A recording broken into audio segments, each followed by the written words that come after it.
Movie के start में हम एना को देखते हैं जो अपने भाई कॉनरैड की इकलौती देखभाल करने वाली है जो पैंक्रियाटिक कैंसर से मर रहा है। एक दिन एना की इजाज़त के बगैर कॉनरैड एक लॉयर को हायर करता है जिसका नाम शार्लेट है, ताकि वो कॉनरैड की आखिरी वसीयत को तैयार करे क्योंकि उसके पास अब ज़्यादा वक्त नहीं है। वो सारे इंतजामात कर लेता है और एना को अब सिर्फ उस पर साइन करना है। शार्लेट उसकी मदद करना चाहती है क्योंकि वो चाहता है कि उसके जाने के बाद एना का ख्याल रखा जाए। वो एना को हकीकत एक्सेप्ट करने के लिए राज़ी करने की कोशिश करता है, लेकिन एना साइन करने से इनकार कर देती है।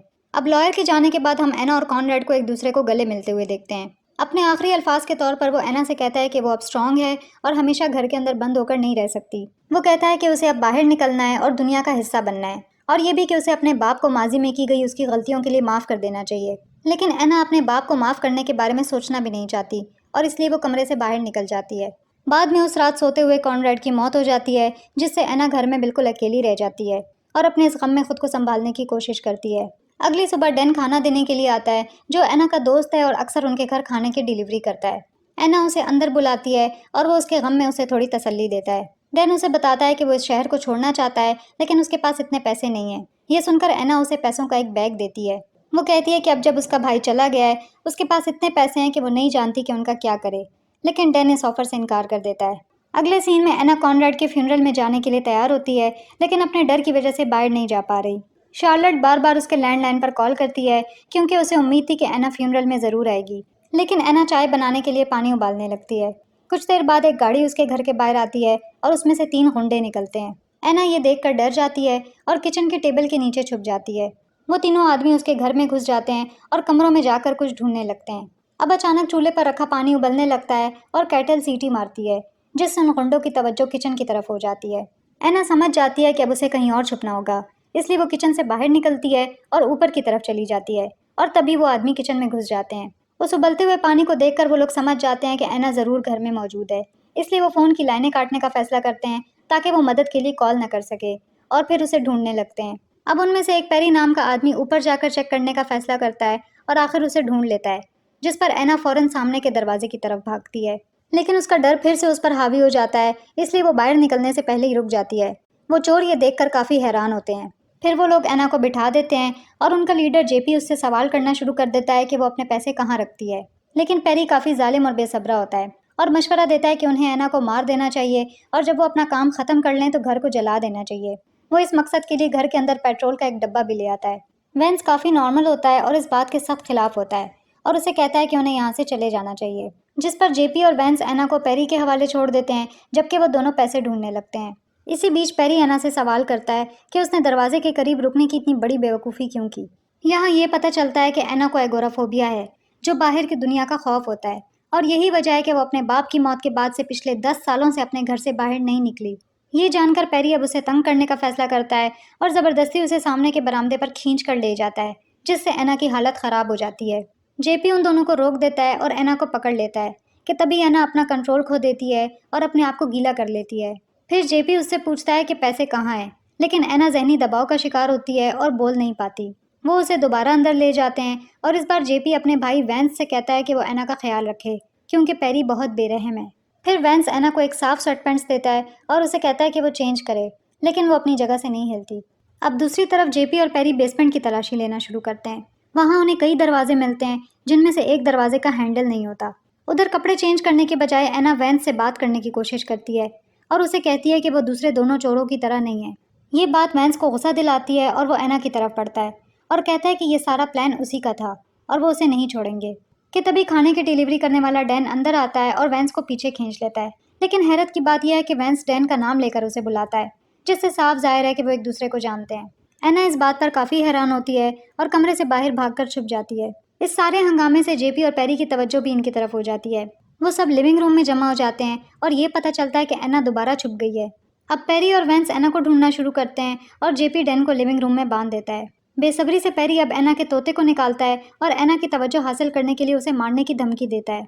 लेकिन एना फिर भी बाहर नहीं आती, इसलिए पेरी उस बेचारे बर्ड को मार देता है। फिर वो जेपी और डैन के पास लिविंग रूम में चला जाता है।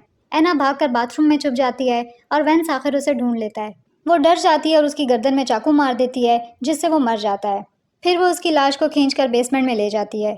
उधर जेपी और पेरी, जिन्हें लगता था कि वैंस एना को संभाल लेगा, तेजी से नीचे आते हैं और जब वैंस की लाश को देखते हैं तब उन्हें एहसास होता है कि वो गलत थे।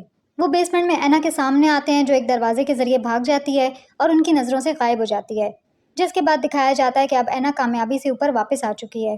फिर वो एक लीवर खींचती है, जिससे बेसमेंट की सीढ़ियाँ दीवारों में छुप जाती हैं और वो चोर बेसमेंट में फंस जाते हैं। और यहाँ ये साफ ज़ाहिर हो जाता है कि अब सिचुएशन पूरी तरह से बदल चुकी है। इसके बाद एना बंधे हुए डैन के पास जाती है और उसके साथ बैठ जाती है। वो इस बात से काफ़ी गुस्सा होती है कि उन्होंने कॉनरेड के फ्यूनरल के दौरान उसके घर चोरी करने की कोशिश की, और उससे जवाब मांगती है। डैन बताता है कि वो वेंस का दोस्त है, लेकिन दूसरे लोगों को नहीं जानता, और उसी ने वेंस को बताया था कि एना अब अकेली है और उसने उसे बहुत से पैसे की ऑफर की थी। लेकिन उसे ये कभी नहीं लगा था कि वेंस एना को लूटने की कोशिश करेगा।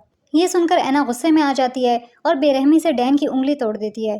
फिर उसे घसीटते हुए बेसमेंट की तरफ ले जाती है। वो उसे कहती है कि ये सब कुछ नहीं होता अगर वो पैसे ले लेता, और फिर उसे बेसमेंट में धकेल देती है। इसके बाद एना एक कमरे में जाती है जहाँ से वो बेसमेंट को देख सकती है और डैन और चोरों पर नजर रखती है। उधर बेसमेंट में डैन के घुटने का जोड़ डिस्लोकेट हो जाता है और उनमें से एक आदमी उसे जगह पर लाने में मदद करता है। इसके बाद एना बेसमेंट का दरवाज़ा खोलती है और उन्हें बताती है कि दूसरे कमरे में एक फर्स्ट एड किट पड़ी है। पैरी काफ़ी गुस्से में होता है और डैन की टांग तोड़ देता है, लेकिन जेपी कोशिश करता है कि बातचीत के जरिए मसला हल करे। इसलिए वो बच्चों के एक साफ सुथरे कमरे में चला जाता है, लेकिन फिर उसके पीछे दरवाज़ा बंद हो जाता है क्योंकि एना के पास एक खास कंट्रोलर है जो बेसमेंट में सब कुछ कंट्रोल करता है। तभी पैरी दरवाजे के साथ जोर जोर से खुद को टकराता है और आखिर उसे तोड़ देता है। अब वो एक खाली लॉबी और एक कमरे में आ जाता है जहाँ फंदा लटका हुआ है। उसे ये भी पता चलता है कि ये कमरा जेपी के कमरे के बिल्कुल पास है।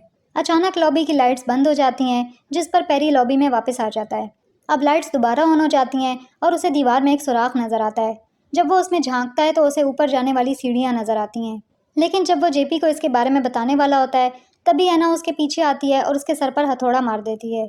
वो आपस में लड़ने लगते हैं और वो एना को काबू कर लेता है और उसका गला दबाने लगता है, लेकिन उसके सर पर लगी चोट की वजह से उसकी पकड़ कमज़ोर हो जाती है और इससे पहले कि वो एना को मार सके, खून बहने की वजह से उसकी मौत हो जाती है।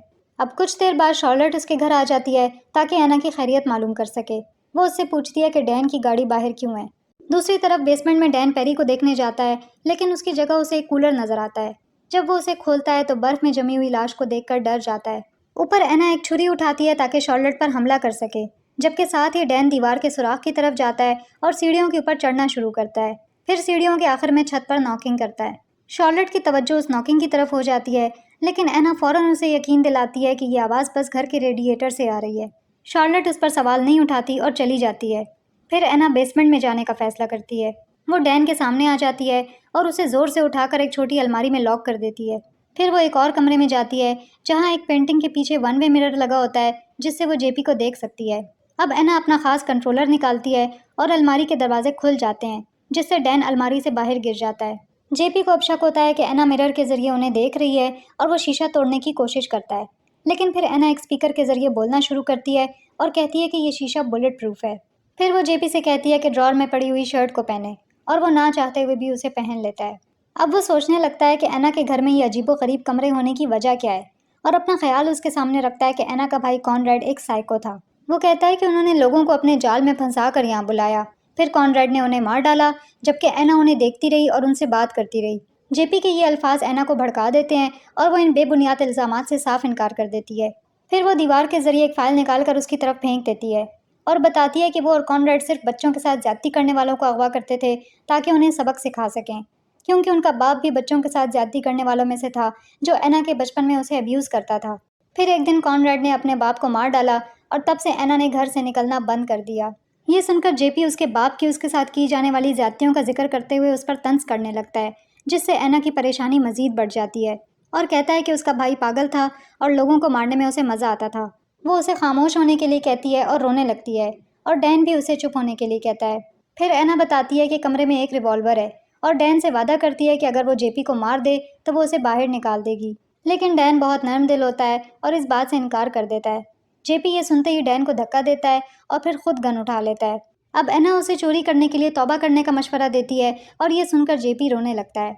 ऐसा लगता है कि वो एना की बातों को मान रहा है कि तभी वो गन अपने सर पर लगा देता है, लेकिन फिर जेपी ये जाहिर करता है कि वो सिर्फ एक्टिंग कर रहा है और हंसने लगता है। वो एना को धमकी देता है कि अगर वो उन्हें बाहर नहीं निकालती तो वो डैन को मार देगा, लेकिन एना नहीं चाहती कि वो मरे, इसलिए वो उन्हें आज़ाद कर देती है। जेपी और डैन वेंस की डेड बॉडी के साथ घर से बाहर निकलने में कामयाब हो जाते हैं, लेकिन जेपी अब एना से बदला लेना चाहता है, इसलिए भागने की बजाय वो घर पर पेट्रोल छिड़कने का फैसला करता है। एना ये देखकर बेचैन हो जाती है और उसे रोकने के लिए उसे पैसे देती है, लेकिन जेपी को अब अपने भाई की मौत की वजह से पैसे की कोई परवाह नहीं होती। वो आपस में लड़ने लगते हैं, लेकिन एना आज़ाद होने में कामयाब हो जाती है और ऊपर की तरफ भागती है।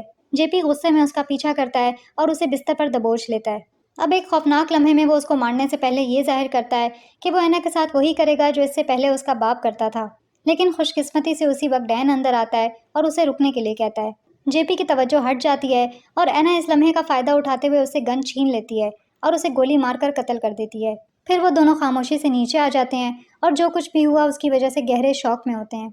एना एक चेयर पर बैठी सोचों में गुम होती है, जबकि डैन खामोशी से उसकी तरफ देखता है और फिर बाहर निकलकर दरवाज़ा बंद कर लेता है।